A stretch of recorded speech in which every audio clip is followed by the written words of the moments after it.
மயிலாடுதுறை பாமக வேட்பாளர் மா.க. ஸ்டாலின் கும்பகோணத்தில் மாட்டு வண்டியில் சென்று தீவிர வாக்கு சேகரிப்பில் ஈடுபட்டார். தொடர்ந்து திருபுவனம், தாராசுரத்தில் நெசவாளர்களை சந்தித்து ஆதரவு திரட்டினார். அம்மாசத்திரத்தில் பாமக வேட்பாளர் மா.க. ஸ்டாலினுக்கு கிரேன் மூலம் மாலை அணிவித்து பொதுமக்கள் வரவேற்றனர். பின்னர் பொதுமக்கள் மத்தியில் பேசிய பாமக வேட்பாளர், ஒவ்வொரு ஒன்றியத்திற்கும் ஆம்புலன்ஸ், அனைத்து சமூகத்திற்கும் இலவச திருமணம் என சொந்த செலவில் செய்ய உள்ள திட்டங்களை வாக்குறுதிகளாக எடுத்து கூறி வாக்கு சேகரித்தார். நெசவாளர்கள் பிரச்சனைகள் திறந்து உடனடியாக தீர்த்து வைப்போம். குறிப்பாக ஒவ்வொரு ஊருக்கும் ஒரு புகார் பெட்டி வைத்து மனுக்களை வாங்கி அதை படித்து பார்த்து நடவடிக்கை எடுக்கப்படும் என்று தெரிவித்துக் கொள்கிறோம்.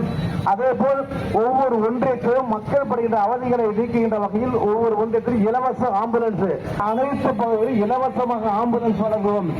அதே போல் ஆண்டுக்கு 2 முறை கும்பகோணத்திலும் மயிலாடுதுறையிலும் அனைத்து சாதி மக்களுக்கும் எங்களுடைய சொந்த பொறுப்பில் திருமணத்தை நடத்தி வைப்போம். உங்களுக்கு தேவையான நாடாளுமன்ற உறுப்பினர் இருப்பேன். அதே போல் பாரத பிரதமர் நரேந்திர மோடி அவர்களை நேரடியாக சென்று உங்களுடைய கோரிக்கைகளை வைத்து என்னென்ன பகுதிக்கு தேவையோ அனைத்தையும் பெற்று தருவேன் என்று சொல்லிக்கொண்டு கடைபிடிக்கின்றேன். உடனுக்குடன் மத்திய அரசுடைய திட்டங்களை கொண்டு வந்து சிறப்பாக பணியாற்றுவோம்.